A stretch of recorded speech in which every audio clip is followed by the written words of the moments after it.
Well, hello and welcome back there, YouTubers. Today we're reviewing Zelda 2, The Adventure of Link. And more or less, this is one of the more interesting installments in the series of The Legend of Zelda. The second one, after the major success of the first one, spawned the sequel.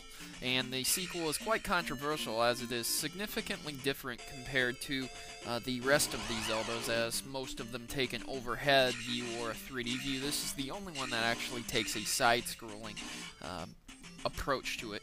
Having said that, that doesn't mean it's any less of Zelda or significantly different, even though the storyline is radically different from the normal one. You don't ever actually face off with Ganon, and you tend to be doing things significantly different compared to the last time.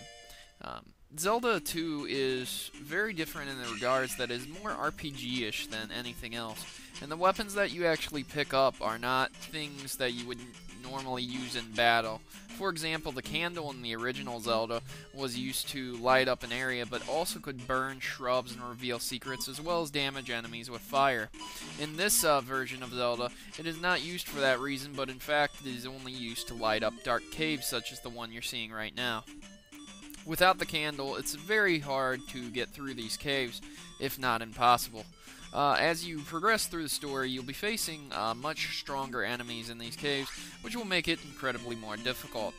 If you're seeing any skip through, it's basically because my NES did not really enjoy being recorded, so I'm very, very apologetic of that, and, you know, I could sit here and say it's not my fault, but it truly is.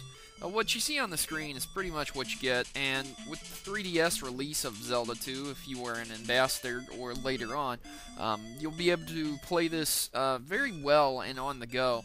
It is a very good game to pick up and play on the go.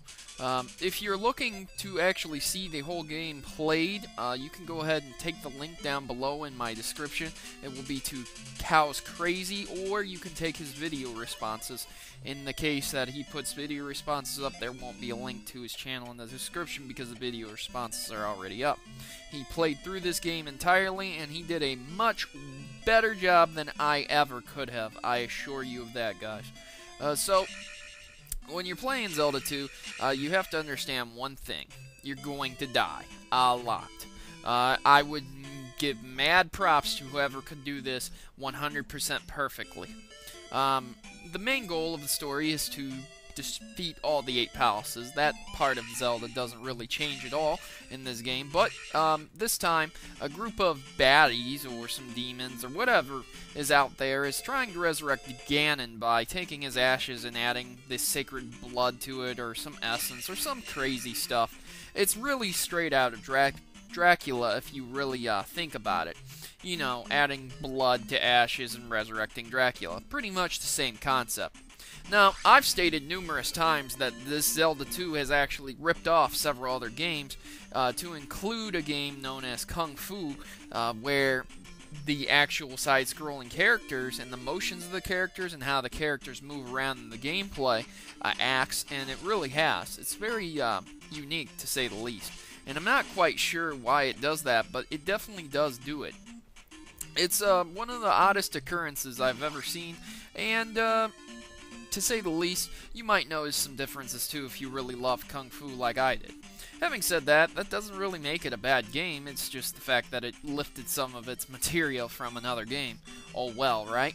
So, continuing on, the first thing straight away you're going to notice is that you're in a palace and Zelda's asleep. So while she's sleeping, why is she sleeping while she's under a sleeping spell?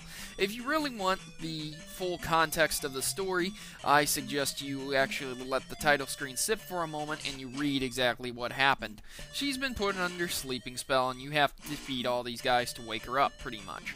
Each palace is unique and uniquely difficult in its own respect. However, most palaces don't present any actual unique challenges until Palace 5 or 6, where you'll find some false walls.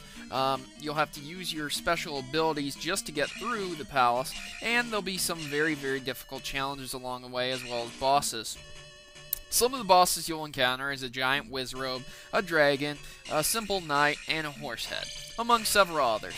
As you continue through Zelda, you'll notice that you'll arrive into each palace, and each palace isn't exactly uniquely itself. Most of them are bland and the same in each regard, but each one does present its own unique challenge and gives you perspective on your platforming / action-adventure RPG skills.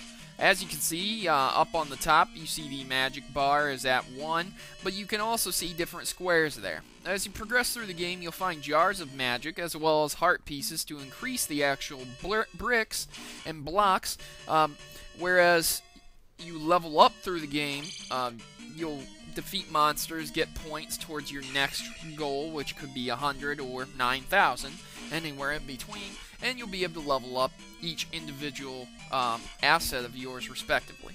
You can see that the weapon is at level 1, you can see the magic is at level 1, and life is at level 2.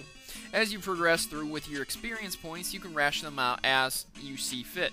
If you would like more attack and you'd like to save up for more attack, then by all means, go ahead and usher in your experience points to the attack. However, if you would like more life and you keep dying, then you can go ahead and do that. The magic actually allows you to have more magic and reduces the cost of each magic respectively as well. So, as you progress through the game, it's very recommended that you get to level 8 as soon as possible, because it'll make things significantly a lot easier on you. As you go through, monsters actually in this game don't drop as many items as they did in the original game, which actually adds to the difficulty significantly more. As you can see, going through, you'll be taking a lot of damage, and most of the time you'll have to do a perfect run to actually get a castle done in one sitting. You'll start off with 2 lives and 3 chances to survive. You'll start off with 2, then go to 1, then 0, and then once you die from there, you have no more lives. The game will only offer a couple lives for you to pick up throughout the game, in a grand total allowing you to have actually 9 at one time, but there's only 9 available throughout the game, or a fixed amount. I'm not really sure how many exactly, but there's only a short amount, and I've never collected over 9 myself. So, you want to save up your lives, and you don't want to throw them away foolishly, because if you don't save up the lives that you find throughout the game, when you get to level 8, the final dungeon, just getting to the dungeon itself is one of the most difficult experiences I've ever had in a game. Most of the time I end up using the fairy spell, turning into a fairy and just flying away like a coward. But in all realism, that really is about the only way I can get through that section of the game.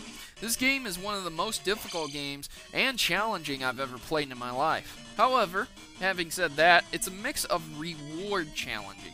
Because when I finish a level, I feel extremely accomplished in games like I've never felt before.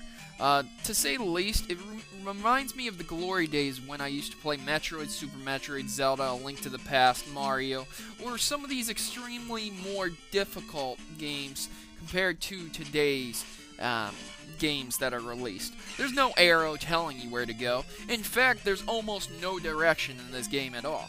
When you go to each individual respective town, you're going to need to find the magic and the ability to help you out within the town, whether it's the ability to stab up or down thrust, or grab the magic shield so that you can actually survive attacks from these powerful enemies. As well as continuing on with certain spells that allow you to actually see the enemy, because there'll be parts where enemies will be invisible, and there'll also be parts where enemies are immune to every type of attack except fire. Early in the game, you'll be told that if all else fails, kill it with fire, but normally you wouldn't be thinking about that because you will probably be deep in an hour and a half, 2 hours, 3 hours into the game before you actually get the fire spell, if you're doing very well. Now, Death Mountain comes out at first. It's a very early thing that actually occurs, along with several other things that you have to do, and in my opinion, those parts of the game are excessively difficult, and one of the hardest parts of the game. As you go through swampy, treacherous lands and conquer the Swamp Palace, continuing on to the Island Palace, the Ocean Palace, and the Mountainous Palace, as well as one more palace that you have to secretly uncover with a flute, you'll find that you're going to be having quite a difficult, challenging time. If you happen to die more than 3 times in any of these situations, this is where the game actually ramps up the difficulty. It's not the fact that when you die, you can't just continue on, because you have unlimited continues, but rather the fact that when you die, you start right back at the palace, unless you're at level 8. The game finally does give you a break when you get to level 8, and you can continue from the palace, but this Zelda, unlike many others, does not allow you to continue back from where you died at. You'll continue from the room if you have a life. However, if you do not have a life, you'll continue back at the palace where Zelda is sleeping. This makes the game increasingly more difficult because you have to find items like the hammer, the raft, and things of that nature to get back to where you're going. If you do not have those items and you are halfway to getting them, you have to start all over again, presenting a much more difficult challenge. By the way, when you die, you lose all your experience also. So, make sure to use those 3 lives very well before you die. Try to level up. Each time you beat a palace, though, it does increase your level no matter what. So if your level's 9,000 away from increasing, don't worry about it. Beating the palace will give you 9,000 experience. So you can rank up that final sword level, maybe. Overall, some of the enemies are extremely difficult, random patterns, and very annoying, as they have been lifted from Kung Fu in some regards. The boomerang guy, the guy that actually throws the knives, and the sounds that Link makes are directly lifted from Kung Fu. The fact remains that the enemies are very difficult and present an extremely large challenge in the game. Horsehead here is the first boss you'll face off with, and it requires you to jump and platform your skills with hitting the sword button very perfectly and timing it properly. Because if you don't, you will die.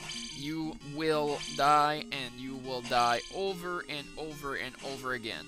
I assure you that Horsehead is one of the more difficult bosses, and overall, at first, the game kind of throws this boss at you, and you're not sure what to do.